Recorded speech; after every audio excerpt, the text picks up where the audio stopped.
Hello, everyone. Welcome to Plootz and Friends, Episode 3, the support special. As you can see over in random corners around here, I can't quite point to them, we have the famous Nhat Nguyen. Hello. Or Nhat Nguyen. I mean, like, I'm just going to call you Nat because Okay. Nhat just sounds like there's something caught in my throat, and it's awful. Good, fantastic. And also we have Lemongod, who does not have a webcam. Instead, he's got a picture of a lemon with God on it. Deal with it. How you doing, Lemongod? Good. Good, fantastic. Now, the general thing is, like, I think Nat, people kind of might know who he is, and No. Lemongod, who are you? I don't know who you are, right? Who are you? Sure. I used to play for team A Picture of a Goose back before IEM Kiev, and we qualified for that. We made it all the way through the losers bracket after a 15-match day. That was fun.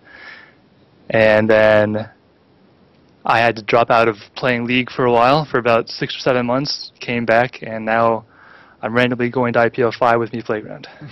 Now, is that like a locked-in spot? Like, will we see you playing with Me Playground for a long time, or does it depend on your IPL 5 performance? I don't want to say it depends on the IPL 5 performance, because I might do well and still not play with him anymore. Because I'm doing this because, well, for one, they don't practice a lot, so I don't have to dedicate a whole lot of time. So I can still focus on school and I can still work full-time, which I'm doing right now. And so after that, if they want to get more serious about it and put more time into it, then yeah, I'll probably step aside and have them search for somebody else. Okay. But Now, it used to be Erwin Booz, right? That's right. But he left because of time constraints and Yeah, school he and had stuff less like time that. than I did, apparently. Okay, which I guess is surprising because you work a full-time job and all of that Yeah. stuff. But to each his own. You know, I hope you guys can do well at IPL 5, and maybe we'll see more Lemongod in the future. But you know, I know you back from, of course, the Picture of a Goose days. When I first started casting Go for Laws and whatnot, you guys were a fun team to watch because you won a lot. You guys did really, really well in Go for Laws. So it's good to have you on. I'm glad to see you've slightly found a home with Meat Playground. I hope it can be more permanent. I hope we can see you around a lot more. But the fact of the matter today is, of course, a support themed episode. But beyond that, removing the veil and looking beyond the Wizard of the Oz, I want to know you guys as people first and foremost. So the first question is just, hey Nat, what's your favorite color? Yellow. Yellow, easy, just right off the bat. What about you, Yeah. Lemongod? Orange? Orange. Are you trying to flatter me? No. Okay, good, wonderful. We're good then. And secondly, what is your favorite food? I'll go to Lemon first on this one. Barbecue. Barbecue. Is it like a brisket? Like, what's the specifics of the barbecue? Yeah, brisket's pretty Briskets? high up there. Maybe ribs, too. I love pulled pork. Good pulled pork sandwiches. That's true. It's hard to find where I am. It's hard to beat. And you're from where? Maryland. Maryland. So, but you guys are more known for the seafood aspect of it, right? I mean, Yeah, crabs, you know. crabs, stuff like. You got crabs? Is that Mainly just crabs. mainly Crab. crabs? What about you, Nat? What is your favorite food? Just like American food, like normal for American Normal food. Like burgers, Burgers, mashed hot potatoes, dogs. hot dogs, corn. You know, What pretty is much everything. what is the best burger you've ever had? Where was it from? Where is it from? Mm-hmm. I honestly don't care too much where I get burgers from, as You're long not as picky. I have one and I'm hungry. I'm like, okay, it's whatever. But there's not one burger that like sticks out to you as like, damn, that was a good burger, like at the Cosmo in Vegas or like in Seattle No, or not really. It's Not just really. like, damn, I'm hungry. I need to eat something. and you just shove a burger. Yeah, into your yeah. gullet. Seriously, that's all I think about. How Okay. hungry am I? And then I Okay. eat anything. Well, you know, it's good to know you guys a little bit better, I guess, from that. Do you guys also like long walks on the beach and candlelight dinners as well, or is that not your thing? I haven't been outside for 3 weeks. You know, for some reason, I feel like there's authenticity to that. Like I honestly It don't used to think be you have. like probably 6 months ago. I wouldn't go outside for like a week straight. I'd just be inside unless I'd leave the house around midnight to go to the store and grab food. for however long, and then I'd go back. That was That's- like when I was doing like monster streaming grinds. Like I'd stream, and then I'd eat, I'd sleep, wake up, eat, stream again. Wow. And just like repeat the cycle for a week. That's intense right there. That's Yeah. dedication, I think, is the right It's word. terrible. It's not very healthy. But hey, I'm sure you had a few good hamburgers while you were doing it, Yeah. right? You just shoved them down your throat. Okay, well, getting more to the actual topic at hand, this being the supporting. Today is October 26th. Elise is out. But more importantly for you guys, the Ward skins are out. So screw the new champion. We're not even going to talk about her. We don't want to talk about Elise. We want to talk about the Ward skins that came out for the Harrowing or the Halloween event, whatever the heck it's called. Now there are, I think, 4 or 5 different Ward skins. How many are there total? 5, yeah, 5. There's 5. And they're priced differently, correct? Like if you go to the store Yeah. right now, I'm going to look for them. I don't even know where they are. Are they in skins? I can send you a link. And there's Ward they are. skins. I see Ward skins. Okay, Ward okay, skins. okay. So each Ward skin, there are 5 total. There is the Ghost, there is a Spider, there's a Bat-a-Lantern, there's a Tomb, and there's a Deadfall Ward, which is kind of like a woody kind of thing. And they have different prices. 3 of them cost RP, and 2 of them cost IP. And they're all varying. Like one is 165 RP, one's 75 RP, one's 25 RP. The other 2 are 800 IP and 200 IP. So it seems curious to me that they would not only make them all different prices, but they would also make them 2 different forms of currency. My only guess there is that maybe they're just like, they want everyone to be able to use at least one. You know, because Yeah. some people don't have access to a credit card to buy RP, but they can play the game for IP, blah, blah, blah. What is your thought there for pricing them so, it's seemingly randomly? I'll ask you first, Nhat. I don't understand why the RP is different price or the IP is different price. I feel like it should be consistent. If all the wards are just as good as each other, then it's like a preference. Do you want like the Tomb or the Widow or the Bat-a-Lantern thing? But I feel like, at least for me, I like the Tomb Angel one the best. So And, I'm like, and what? actually, I want to know, I want you to tell me, because I know, and I think it's hilarious, why do you like the Yeah. Tomb one so much? The Because Tombstone. I'm bad-mannered. You know, like, I do the whole ward on dead bodies thing, and there's a special animation to the Tomb ward that Well, people will enjoy. It rises out of the ground and marks the spot of their death. The other ward I want is like the Haunting ward, but it costs like 800 IP. That's I way don't too have that much IP saved up for it, so I guess people will be sent to the grave. I Now, won't get to see their ghosts. and now, what about you, Lemon? How do you feel about this whole pricing situation? Well, I mean, we clearly just saw the Tomb Angel Ward and the animation. It's the and best. It looks pretty cool, yeah. I mean, you can do some serious trolling with that, but that's the lowest price RP skin. Yeah. So that really makes me curious what the animation for the 165 RP skin, the Bat-a-Lantern Ward, looks like. It better be amazing. Is it like so much better that it's worth paying that much more RP for? Maybe it's like flapping its wings or something. I don't know. Like maybe it's like a constant animation. I Yeah. don't know. And just like lag your team out. You troll them by a million of those Bat-a-Lanterns. That would actually be awesome. It should make a noise too, so it's like ruin the experience for everybody. You're so BM, Nat. It hurts. Well, It's ridiculous. As a pro, you have to think about how can I get ahead. Like what are the shortcuts? Yeah. And then I think about it for trolling as well. What mental games can I play? That's exactly right. Now, the other curious thing to me is that not only are they all different priced, that not only do they like cross currency boundaries, like some are RP, some are specifically IP. I don't know why they wouldn't make them like champions, where you can use RP or IP, or make them all one or all the other, or I don't know. It's just weird to me.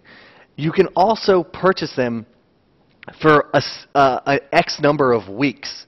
So like if you want the Bat-a-Lantern for a whole year, which is 52 weeks, you're going to pay the initial price times 52, which I'm kind of scrolling up to see what it is right now. But that's going to be 8,500 RP, which I don't know what the direct correlation for money. 8,500 RP is what, like 30 bucks? No.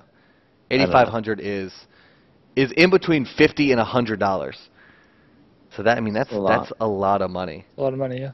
That's I definitely think the a lot bad of thing money. about the buy-in of the wards, though, is the time of the wards will go simultaneously. So let's say you buy the Tomb Angel ward, and then you also buy the Haunting ward, like the Ghost one. Hmm.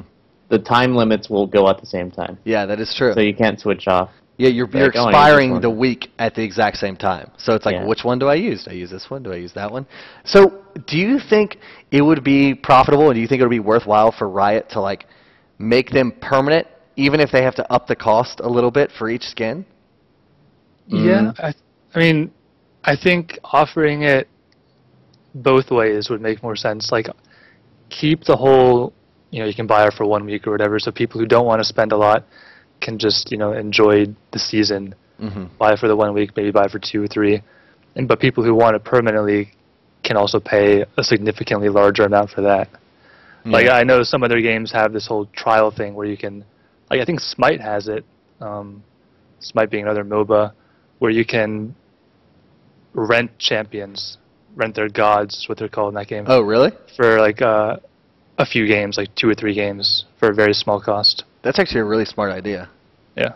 I didn't know Smite had that feature. That's I think really, really intelligent because like right now Riot offers what, like 8 to 10 champions free every week. I'm not Yeah. Mhm. quite sure how many it is. And like, what if none of those champions are really your cup of tea? Like, what if you've been wanting to try out Brand forever, but like you have to wait for his rotation? You should be able to rent him. That's a fantastic idea. Yeah, I mean, it's horribly cost inefficient to keep on renting at the same god without buying it if you want to use it long term, because Exactly. it costs much more for that short period of time Exactly. than, yeah. Yeah, that's a smart idea. I wonder if Riot will ever implement something like that. So, moving forward, because I'm assuming if this is a hit, we're going to see wards for Christmas. We might see wards for Thanksgiving. We're going to see wards for different seasons and whatnot. Do you think this is the way that Riot should do it, or do you think do you each maybe have your own, like, this is in a utopian society, what it should I'd say for at least the seasonal skins, like their explanation for having it at timed, besides them saying it's an experiment with Mhm. them, it's more that they don't want to have tombstones all year round, That's true. or like Mm. snowmen wards during July, you know what I mean? Yeah. They don't want that But- to happen, so. But I think that makes it cool, like. Yeah, that makes it, yeah, I mean. Like I bought the zombie brand skin because that skin is awesome, Yeah. and like I look forward to using that in non-Halloween times of the year because it's like, because they're exclusive. Yeah. Like, they should make this just like the skins, just like the Harrowing skins, the champion skins, where it's like there's one time a year you can't go back and buy Dustbringer Nocturne or whatever. You can't go back and buy stuff from last year's Harrowing. It should be like, if you're playing the game at this time and you want the Tombstone Ward skin, buy it. You get to keep it all year to show that like you were here for that Harrowing. Like that's awesome. That's part of it's just your patronage, and I think that's Yeah. really cool. Mhm. And I mean, I'm sure that you'll see people with these wards in, July, Yeah. because Yeah. they'll buy them I'll for have that time. I'll have the tombstone. How long did you buy the Tombstone Ward for? So far, only a week. I just wanted to try it, and then I saw the animation and the sound. I was like, "Yep, You're keeping I'm that gonna buy this forever. for a year." Yeah. That's now your new thing. I But wonder the people who do that will have paid a ridiculous amount for it. So now in closing for this discussion, do you think these ward skins should be available free on Tournament Realm whenever it comes to playing like IPL 5 and big tournaments? It'd be nice, but I don't think they'll. You don't think so? They're not going to let you BM big tournaments? I'd do it anyways. You find a way. Find a way to do it. Okay. Yeah. Well, I think that's enough of the ward skin talk. I feel like we should probably move on just a hair and see what's going on next. The next is talking about unorthodox supports, and that being the most kind of timely example I can think of right now is Monomaniac Esports Ferris, the Muffin QT, and Afromu bottom lane have become privy to running a Morgana Draven bot lane. And Morgana, of course, is just really unorthodox as a support. I've never really seen anyone play her as a support before Muffin QT brought her out. But before we started the show, Lemon, you said you had some insight as to why that lane works so effectively. So if you want to shed some light on it, I'd be happy as a clam. Yeah, the lane itself doesn't necessarily work all that well. You know, sometimes they don't even win the lane with it. They don't use it for the lane, though. The reason that they use it, I mean, sure, Morgana goes kind of well with Draven because she can shield Draven, and Draven can just keep on auto-attacking without getting CC'd, and that's where all this damage comes from. But the real reason that they usually run it is for the Katarina mid. They just kind of have this comp built around Katarina where later on, past laning phase, Morgana black shields Katarina, and she just uses her ult without getting interrupted. Okay. And it works out really well for them. I haven't actually seen them run the lane without Katarina mid. So I think I've seen him do it with Diana mid before, because I know ManCloud was playing a lot of Diana around that same time. But I may be mistaken. But I know that's the reason why they implemented it. And they might have liked it a little bit. And maybe they use it once in a while past that, but for the most part, they don't run it without that. Yeah, there's it's a decent matchup against Blitzcrank as well, and a lot of NA teams like to run Blitzcrank for no reason. That's true. So Yeah, it's that's a true. decent counter. So they're using it more. They're just they're valuing the black shield so much, but they're not valuing it in a mid lane factor, kind of. They're like, we'll put someone stronger, someone that, you know, like Katarina, obviously, that is, if not shut down by CC, she can absolutely wreck teams. And then we'll complement her with having the black shield be in bot lane the whole time. And then when it comes to team fights, we'll just let Katarina blow people up, pretty much. Yeah, so for a lot of like hyper carry situations, like hyper carries usually can't protect themselves a lot of times. So having that black shield helps a lot. Most definitely. So does that, you know, that's just one example, however, of kind of an unorthodox bottom lane. And, you know, I said earlier, I'm glad to have you on Lemongod, because on a picture of a goose, from what I remember, you guys were never very traditional in your play. You guys were always shaking things up. You guys won a lot for it. You guys won a lot of Go for Laws because of it, I believe. I saw you guys, of course, you were pretty much the first guys to run Jarvan Leona bot lane, that kill lane. With who's your partner in crime down there? Xmithy. It was Xmithy. So it was Xmithy, Lemongod, Jarvan Leona bot lane, and then I've also seen you folks run crazy lanes like Cassiopeia and Soraka, or like Karthus and Soraka. Just, you know, a mana battery plus AP carry. Let's just get stuff done down in the bot lane. So explain to me what first started that Jarvan Leona thing? Were you guys like, let's just have fun, let's try to murder someone down bot lane, and that's how it became? Or did you guys like theory craft it all out and like crunch numbers and say, this would probably be a really good lane? Well, right at the time when Ranked 5s first came out for teams, Mandatory Cloud got on. He said, hey, there's this game I've played in solo queue or something, and somebody mentioned Jarvan Leona as a bottom lane. And Xmithy and I were like, okay, yeah, okay, we're taking try it in ranked 5s. You know, the teams that we're playing against aren't very good because everyone was all base elo at that point. So we were like, whatever, let's see if it works against these teams. And it worked amazingly well. I'd never played Leona before that. Xmithy, I don't believe had ever really played Jarvan before that either. He was an AD at that point. Was he really? Okay. Yeah. That's funny. And somehow it just worked. It took us a while to figure out why it worked so well. It just turns out there's a ridiculous amount of burst damage. You can't cleanse out of it. And if you get caught by the initial CC at an early level, then you're just going to die, and then the lane snowballs horribly.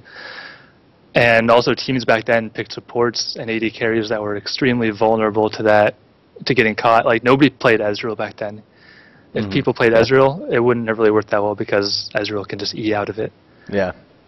People picked like Ashe and Caitlyn and little to no escapes. Yeah. Yeah. And so I guess it just so happens that the Jarvan Leona is like a perfect mixture of just enough CC between Zenith Blade and Demacian Standard, Dragon Strike, and Shield of Daybreak, and, you know, everything, and damage from the Martial Cadence passive of Jarvan, coupled with the Sunlight passive of Leona that deals extra damage. Like, it's perfectly complements each other pretty Yeah, much. You folded blow down up to level 2. squishies and you're really tanky.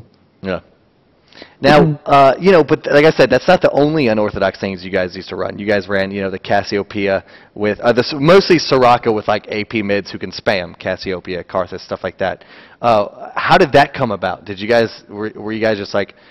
I mean, it feel like a picture of a goose was more so about having fun than really, really try-harding, and I think that's what made you guys pretty successful for a little while. I mean, yeah, it kind of was. It was also kind of just us trying to find our own niche because we played back at IPL 3, which a lot of people don't remember because we did so poorly. We lost to CLG in the first round, and there was no losers bracket, so we were out right away. Okay. And we sat there and we thought about what went wrong, and we realized, hey, we don't have anything of our own. We don't have any strategies of our own, nothing new. And so we tried To innovate. coming up, yeah, and that's the sort of stuff that we ended up coming up with, and it worked for us, so we kept on doing it. Okay. And what is your opinion on an unorthodox bot lane, Nat? Right now or in the past? Right now mainly, because I think, of course, that's more timely. Right now, I think the unorthodox is going towards like the Galio, Jace, Zyra, Morgana, because Blitzcrank Nunu has been pretty standard now, even Very Lulu standard. as well.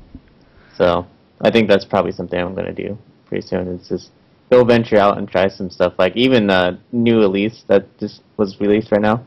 Like she has percentage damage on her Q, I Yeah. think. Like the neurotoxin thing. It's on a 6-second cooldown with no CDR. I'm like, and it's ranged. I'm like, why wouldn't I use it? It's Like, ranged, and it deals like a percentage base. Percentage, yeah. It's the opposite of an execute yeah. when she's It's in like a human form. Mundo. That's true, and she has like a straight up range stun, I think. Uh-huh. Yeah, the And it's cocoon. a- Yeah. It's a skill shot snare, I think. We're gonna see Nat Yeah, play so some. that's why I'm like, Elise. oh, percentage damage and snare. Like you don't even have to rank up the snare anymore. It's a flat 1.5 at level 1 too. Right, Is so it it's really? just Like- a cooldown that goes down. Yeah, I'm pretty sure. And even the percentage damage on the Q is at level 1. It's still 8% at level Oh, wow. 1. So it'd be like 1 point in the Q, 1 point in the E, and then max the walking spiraling thing. Yeah, that's true for some Okay. harass. Yeah. So That could be pretty good, yeah. So, and this is kind of what I want to talk about is you yourself. I mean, Nat, you're fairly well known, I would say, for being a pretty good theory crafter and a pretty good kind of numbers guy. And you don't think so? You don't think you are? No, I'm pretty dumb. Okay, you are pretty dumb. But in your stupidity, I'd like for you to tell me, like, you just kind of went through some points and you were like, Elise is probably a good support because of this 1.5 second stun, cocoon, because of her percentage-based damage.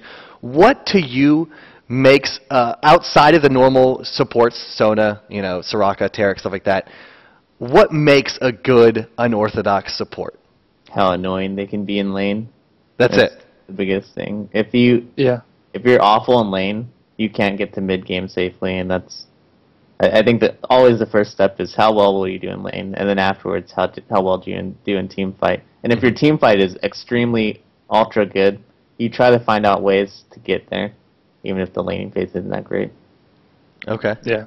And I think CC can also be really Yeah. important in another unorthodox support. Like Morgana support would never work if she didn't have as much CC as she does. She would be relatively useless with no AP. And Elise has that with her snare. Yeah. But the snare is what, 15 seconds? So at least it's shorter than Blitzcrank could. But I don't Yeah. know how long the snare is on Zyra. I'd have to compare. Zyra's is actually horrible. At level 1 is 0.75 seconds. And I think it goes up by 0.25 each rank. I mean, what's the cooldown on it? Like, how often can you use it? It's fairly long too. Yeah. 'Cause that's what I'm looking at. How often can you throw an annoying snare out? Yeah. Regardless of how long it is. Yeah. So you're more concerned with the cooldown of the spell itself than the 'Cause duration. a lot of times if you waste that range CC and you miss it, that's time when you're vulnerable. Yeah, that's true. So you want to minimize that time. So even on like Janna, you think about how long is cooldown on Janna's shield and how long does it last. If you get max CDR on Janna, like 40%, the cooldown on the shield is 6 seconds and it lasts for 4 seconds. So there's only 2 seconds of downtime when you don't Yeah. have shield. That's Yeah, I really think nice. that's kind of some of the reason that people are maxing pull on Blitzcrank, because in lane, if you throw out a rank 1 grab, then that's, I think, like 19 seconds. Where No, the cooldown doesn't go down on the pull. It's just the damage goes a lot higher. Like the cooldown goes down. Does it? Yeah, I don't think it significantly does. too. Either way, I was ranking it up just for damage. I didn't care about the cooldown. I was like, this thing hurts if you land it. Because like either way, if you miss it, you have to back out. Because the all-in thing is landing that Q. Yeah, the cooldown goes down by 1 second each rank. Yeah. Does it really? Mm. Okay, well there you go. Learn something new every day, I suppose. Stronger. He's even better than I thought. Good old Blitzcrank, that Steam Golem. The broken Steam Golem. So, is there any champions that you think, as far as support is concerned, that hasn't been tapped yet? Like we've seen, Elements has been playing Fiddlestick support for a little while now. That's pretty fun. I've seen someone play Annie support. I've seen someone play, Mundo support. Like, is there anyone out there that you think has a chance at seeing competitive play in a support role? There's a lot of stuff that you can play. It just depends on how smart the people you are playing against, I guess. Because like if they don't punish you for trying to do something and it doesn't work out, then they made a mistake instead of you making a mistake. Because then you're free to do it for no reason. Okay. I think the other thing is trusting your AD carry. That's a lot of the thing. One of the reasons why Lulu is so hard to play in like solo queue is that Lulu is most effective when your AD carry is also poking with you. So like level 1, if you're auto attacking, your AD carry should be auto attacking with you, so that you got like 2 auto attacks at one time. But a lot of times it's just like Lulu walks up, auto attacks, walks away, then AD walks up. You know what I mean? Like it's a dumb cycle. It should be together all the time, but it just doesn't happen a lot. Yeah. I mean, Lemon. I mean, this whole kind of support synergy is an interesting topic, I think, because, well, for one, Nhat, you're kind of teamless right at this point, which kind of sucks. But you've been of course trying your hand at the spectating at Worlds and stuff, which was awesome to see you do. But Lemon, you are coming into Erwin Booze's shoes.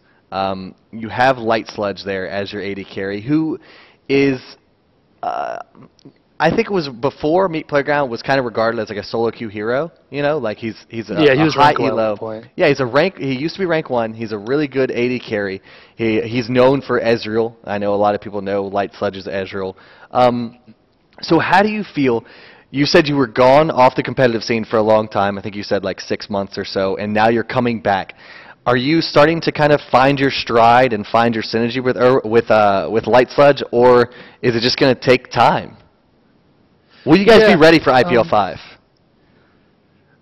I mean, we kind of honestly had some unnatural synergy before we even knew who the person was in solo queue. Like I found him in solo queue a couple of times when I came back, and we did Leona Corki bot lane just every time we found each other, because it worked the first time we found each other.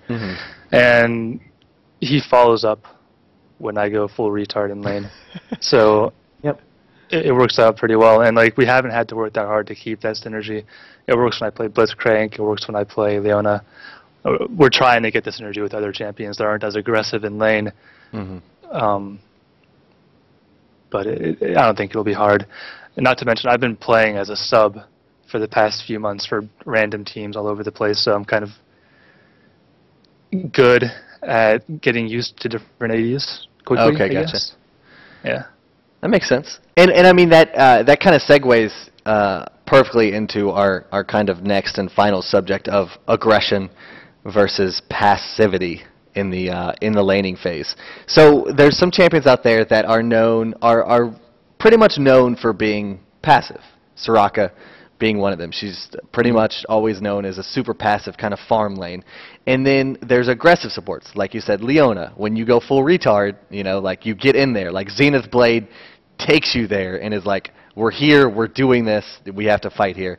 And then there's champions that poke, like a Sona, her poke is off the charts, stuff like that.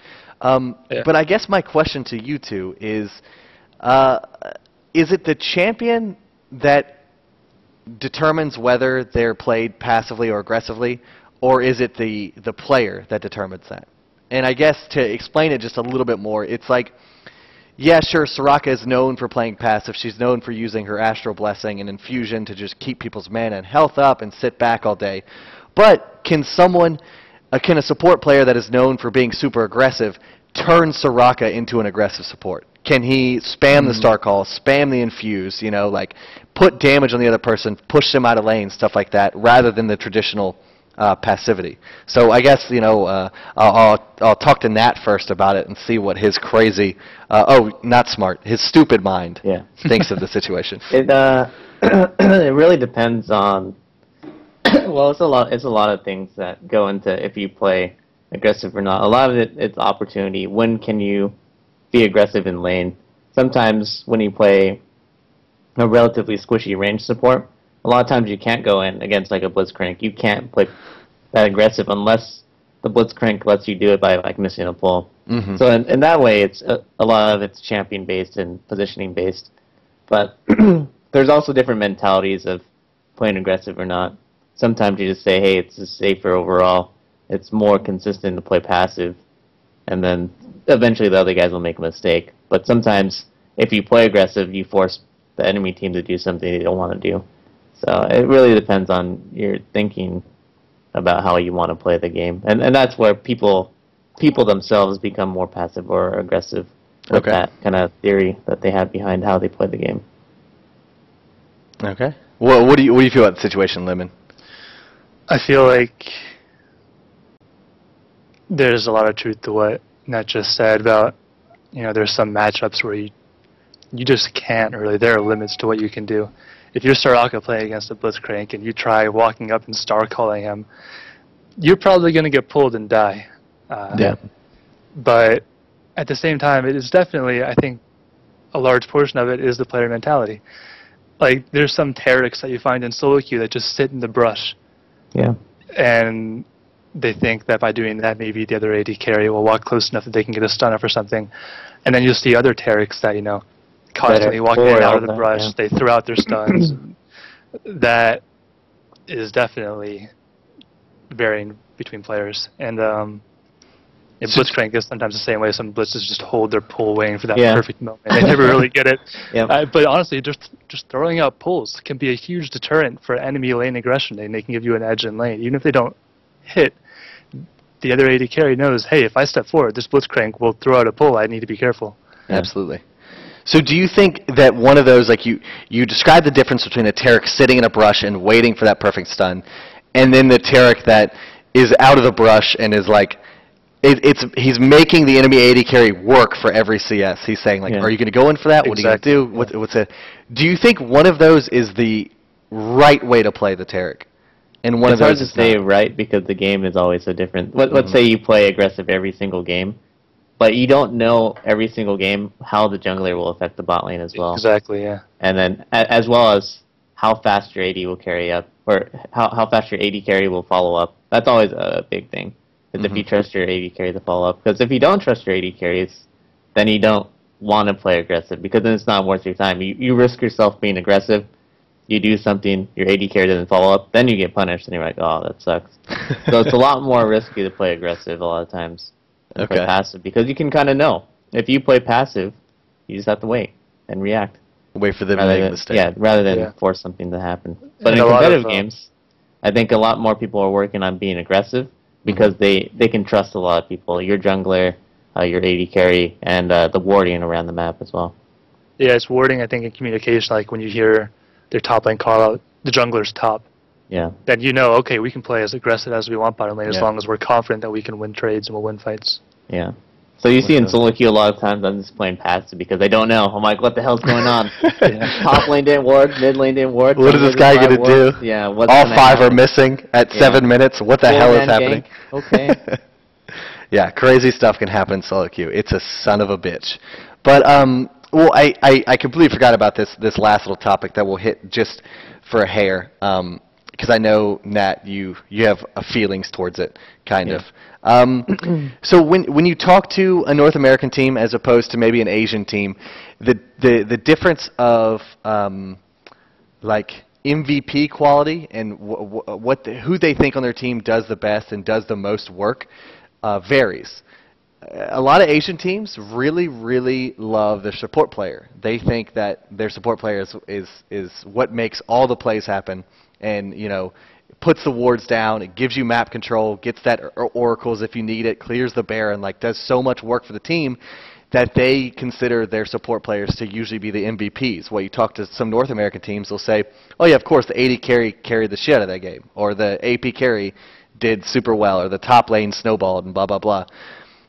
So I guess the question that it boils down to is, do you agree with the Asian teams or do you agree with the North American teams as far as value of the support is concerned? You want to go first, Lemon? Yeah. What a gentleman. Yeah. I mean, I haven't really thought about that. I mean, I didn't really know that the Asian teams value their supports that highly. I know that I think Mad Life is like really looked up to. But there's something I was thinking about a while back about a support carrying a game, and I was thinking the support's job is to carry the AD by letting the AD carry them, or helping the AD to carry them. Like, unless you're Blitzcrank, really, that's the only support I can think of that can hardcore carry a game just by landing those amazing pulls that can change the game completely. There's not much you can do aside from helping your carry to carry you, like carrying your carry by helping them carry you. And giving them MVP would be a really tough judgment call. And I don't think it's something that a lot of North American teams pay attention to. I think they'll pay attention to the amazing mechanical skills of the AD carry rather than the positioning and the timing or the warding of the support. But yeah, I mean, I can definitely see supports being the MVP, even if they don't, make those amazing plays that can turn the game around because of their mechanical skills or something. Because the mechanical skills of the support won't really show. And it's not like a KDA. Like it's not like, oh my God, he's 10-0. Skills on Soraka. Yeah, that's absolutely right. What about you, Nat? At least for me, like in terms of, oh my God, that support player is so good. For me, I think about it as, you did your job as a support. You didn't die to AoE. You threw on your cooldowns onto that guy when you needed to, and you dodged a skill shot. Maybe if that opportunity presents itself. The only way you can hard carry again is Leona Blitzcrank. You set up the kills, you set up the start of a fight or something. But besides that, it's like a lot of times I just think of support play as doing your job and doing it well. People only really remember when you do something bad because it's so hard to do something good. Again, it's just like the Blitzcrank situation. The only time you can play aggressive against Blitzcrank is when Blitzcrank messes up first, and then you get to do stuff. So that's why I feel like maybe support play shouldn't be too highly valued like it is, because you kind of just have to play up to your job. You're supposed to support well, no matter what. And that's why I've seen a really good support as like, what is a really good support? You just did your job, Because a lot of times, like, like, oh man, there's that big play in bottom, and it's usually because somebody messed up somewhere, and then you capitalize. In the best situations, it's like on a 2-on-2 lane, no one should die. Honestly, it should be a farm fest, and then it's even okay to be down on CS a little bit, just because of the matchup. So that's why I don't put that great of emphasis on, that support player is so amazing, because it's like, well, at a really high level, everyone should be playing that well. Yeah. I don't feel like support players should really positioning and mind games. What was that? I don't really feel like support players should ever make mistakes. Yeah, exactly. There's no reason to. Whatever. Are you saying your job is too easy to make mistakes? It's not even easy to do it. It's just you shouldn't do it. A mistake or a misposition. I think the thing that impressed me about support players is how they ruin and how they mastery, or how they level their skills for whatever matchup. Like, there's fancy things, like a long time ago, I think it was the MLG Summer Arena, where Lustboy did the Demolitionist mastery on Lulu and attack speed reds, and they did 2-on-1. I'm like, that is really smart. That's what impressed me. Like, how innovative. How do they think about it? How are they going to get an advantage? Because everyone should be playing at that smart level, right? How do you get an edge? How do you outplay the metagame or the positioning with the special thing outside of the game? Yeah. So that's what impressed me. That's where I'm like, damn, that's really smart. And then I don't know if Let's Boy came up with that himself or his team did. You know what I mean? Mm-hmm. So, in the end, it's just the only thing that's impressive is how you mind game people with your items and runes and masteries, rather And your playing. tombstone ward skins. Yeah, And how how much you you BM throw. people. Yeah. That sounds about right coming from you, Nhat, I think. Yeah. Okay, so I mean, I think that might be it. Is there anything else in the scene or going on right now that you guys would like to talk about? Well, No? teams are changing, I guess. Teams are changing. That's definitely true. Gears are grinding. Yeah, I don't know how people feel about the season 3 thing, because not all the information is out. I think people are worried about how much they have to commit now to do the pro thing. Mhm. I think it's scaring a few people. You think it's scaring some players? Yeah, yeah. You think some players are jumping ship and they're freaking out? Because now it's a bigger time commitment. Before the season 3 announcement, where they want to do like a top 8 teams thing, it used to be like, hey, do you want to just like hang out, play some online stuff, qualify for an offline thing, and go to it? It's like, yeah, sure. And then slowly you accumulate points, and you go, hey, now that we have enough points, we get to go to like a regional thing. Mm-hmm. It was a lot more casual that way. And I think as we get into season 3, it becomes more and more professional and mainstreamed. Rigid. Or, yeah, streamlined. Yeah.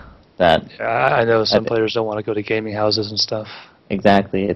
It's a big investment, and you lose a lot of your own personal home freedom for, doing something as a real profession. I think the idea of a professional League of Legends player is changing as we go on, because the old standard of being a pro is that, hey, you just went to an offline event, and now it's more like you went to the circuit events or you went to the regional. You know what I mean? So I think so would either of you guys be interested in like would either of you want to be on a professional season 3 championship series team? Would you move to a house? Would you eat, sleep, and drink League of Legends? Would you do all that kind of stuff, or are both of you kind of cold feet, don't know yet? No, I wouldn't do that. Lemon would. You're out.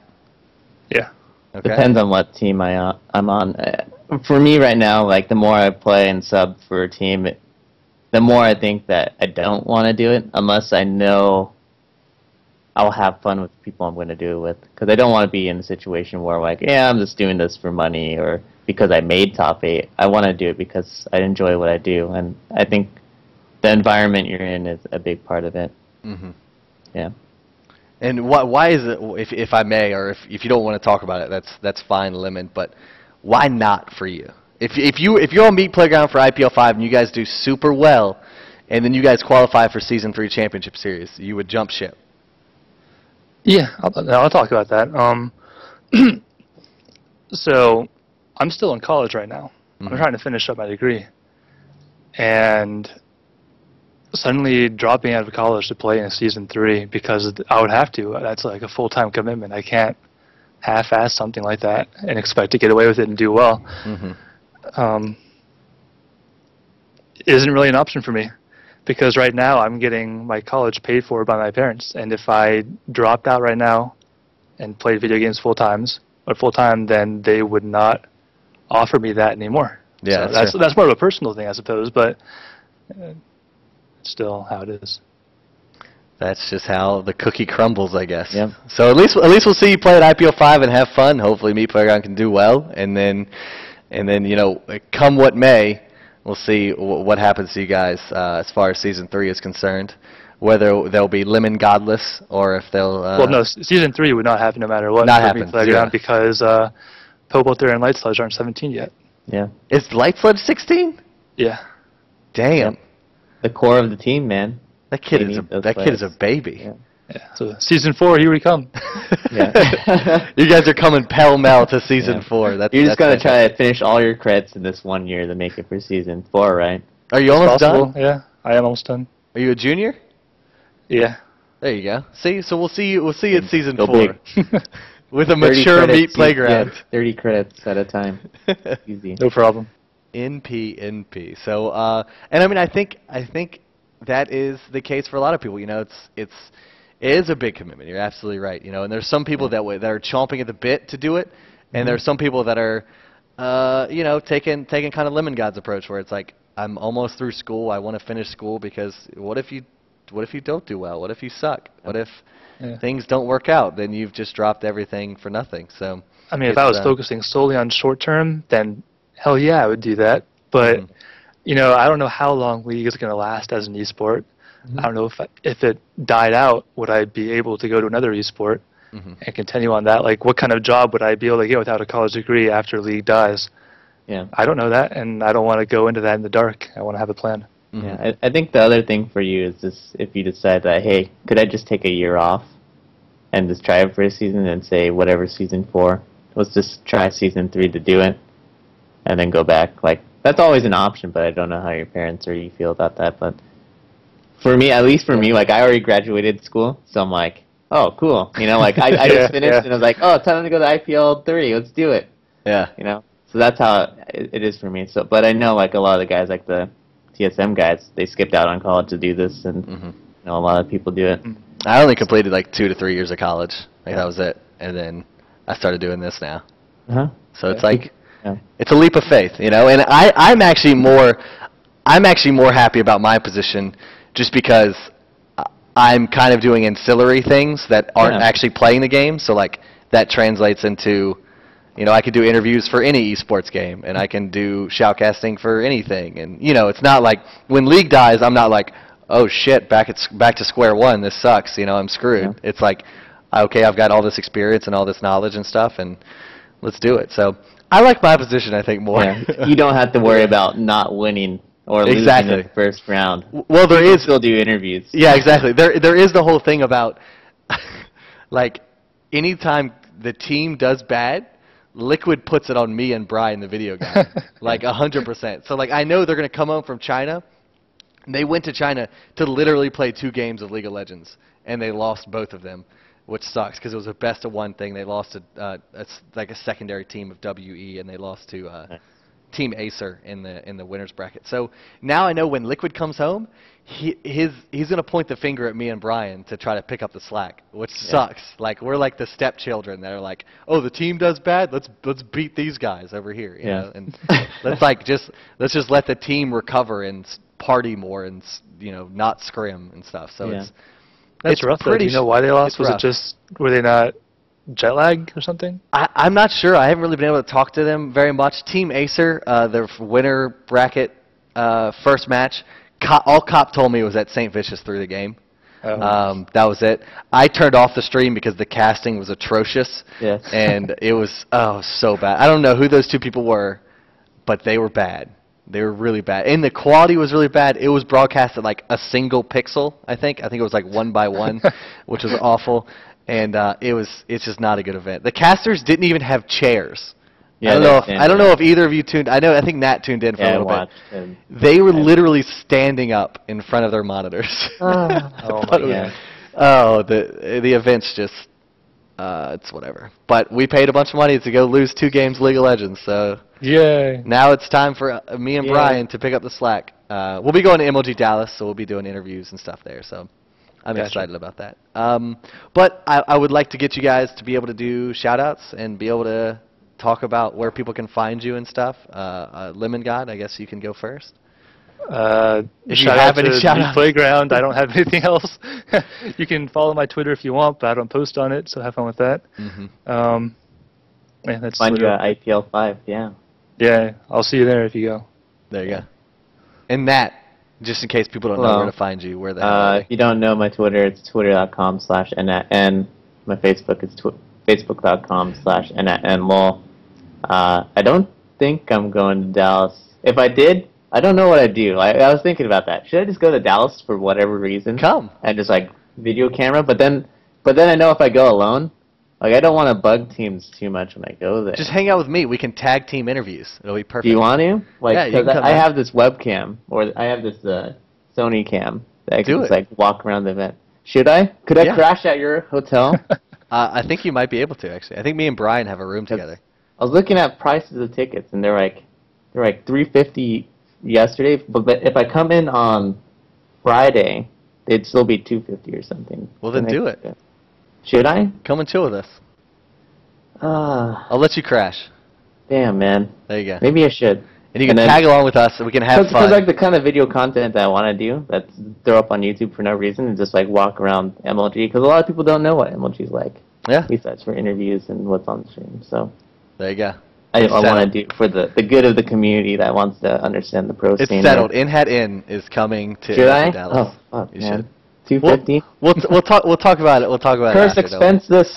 I just want to chill. I can't quite expense that for you, but you can probably crash in our hotel room. Just saying. Okay. And then we can do interviews together. We can eat pho because me and Mash Me have a pho date. Okay. Oh yeah. Nash is going to Dallas. We do this again. Well, there you go. Oh, yeah. You'll maybe Dallas. Almost for sure. IPL 5. I want to go there. It's always fun to do that. You better be at IPL 5. Okay. It's gonna be my first time in Vegas. I'm really excited. Is it? Oh, dude, we could go to Earl's Sandwich. That I don't place even is know so what awesome. that is. That's like the spot. That's the joint right there. It is. Okay. Like $4 or $5 sandwiches. It's a date. We've got dates. Bro. Dates everywhere. We'll bring Scara and like everyone because that place is so amazing. Okay. Sounds good. Well, Yeah. look at this. We're setting up dates for Dallas, and we're setting up dates for Vegas, and Lemongod, you're not invited to the sandwich place. Oh, what? Awkward. Well, that's fine. After Oh wait, are you gonna go to what's that? The Lone Star thing as well, Pluto? I have no clue. It's like literally the week after. Yeah, it's the week after. I don't know if we're gonna go to Dallas and then come back and then go to Austin. I don't know how it's gonna work. So Yeah. I mean, the team's obviously going, but I don't. Depending on, I think it's gonna be depending on who the last two teams announced are. Because like if it's like TSM and someone else like CLGNA, then I mean, like I've talked to them a lot. Like I don't really need to go. What do I do with my hands? I don't, like I don't know what to do. So definitely Dallas. I don't know about Lone Star. Okay. We can end the show. We can, Yeah. we can definitely. Do I need to give you the signal? Wait. Let me do my sign offs, and then you can give me the signal to end the show, and that'll be that'll know when you're done. Sign off for us. Twitter.com/CRSPluto, Facebook.com/CRSPluto, and YouTube.com/CRSPluto. You can find all of my weekly shows and whatnot that I do there. I do like 3 shows a day, Monday through Friday. It's pretty bonkers. So you can find them all there, all the VODs. Some are educational, some are funny, and some really just have very little point. And that one is the one with Liquid because he sucks. But that's it. That's neither here nor there. Plootz and Friends. Check back next week. I like to try to do it on Thursday afternoons at noon, but sometimes things don't work out. There's tournaments, there's games, stuff like that. I don't know who I'm doing next week. But thank you so much, Nhat and Lemon, for being on my show on relatively short notice. But it was a pleasure. And Nhat, do you want to give the sign-off signal? I'll let you. No, I'm good. We're good. Okay. Well, he was going to flip me off, but I guess we're not going to do that anymore. That's not the signal. It's like the thumbs up. We're good to go. It was definitely not a thumbs up. That's definitely what it was, yes. Oh, I'm sorry. I was completely mistaken. But tune in next time. Plootz and Friends. Peace out.